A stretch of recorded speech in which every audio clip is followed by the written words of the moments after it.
भारतीय संघाचा माजी कर्णधार आणि चेन्नई सुपर किंग्सचा सर्वेसर्वा एम.एस. धोनी याचा हा शेवटचा IPL सीझन असू शकतो का? याबद्दल थोडंसं बोलूया. तर महेंद्रसिंग धोनी दरवेळेस IPL खेळायला येतो आणि सगळीकडे हीच चर्चा सुरू असते की हा महेंद्रसिंग धोनीचा शेवटचा सीझन आहे.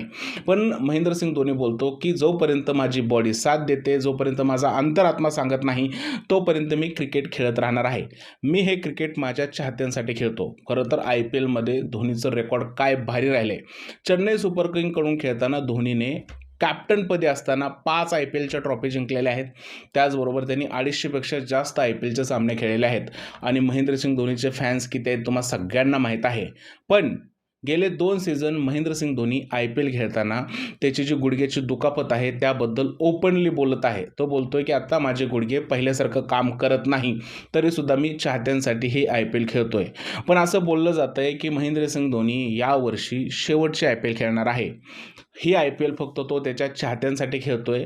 आता त्याचे गुडघे त्याला पहिल्यासारखे साथ देत नाही. महेंद्रसिंग धोनी स्वतः विकेट कीपर आहे, त्यामुळे त्याला विकेट कीपिंग करताना गुडघ्यांवरती खूप जास्त ताण येतो आणि ताण आल्यामुळे त्याची इंजरीसुद्धा वाढते. त्यामुळे महेंद्रसिंग धोनी या IPLमध्ये निवृत्त होण्याची दाट शक्यता आहे. जरी महेंद्रसिंग धोनी या IPLमधून निवृत्त झाला तरी तो चेन्नई सुपर किंग या संघाकडून कायम आपल्याला मैदानावरती दिसणार आहे. मैदानावरती नाही पण डगआउटमध्ये दिसणार आहे, कारण तो चेन्नई सुपर किंग संघाचा मेंटॉर हा कायमस्वरूपी राहू शकतो. तर सध्या हीच बातमी आहे की महेंद्रसिंग धोनीचा हा सीझन शेवटचा सीझन असण्याची दाट शक्यता आहे.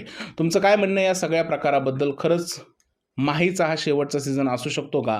प्लीज मला कमेंटमध्ये सांगा. व्हिडिओ आवडला असेल तर त्याला लाईक करा, शेअर करा, चॅनलला सबस्क्राईब करायला विसरू नका. भेटूया पुढच्या व्हिडिओमध्ये. तोपर्यंत जय हिंद, जय महाराष्ट्र आणि भारत माता की जय.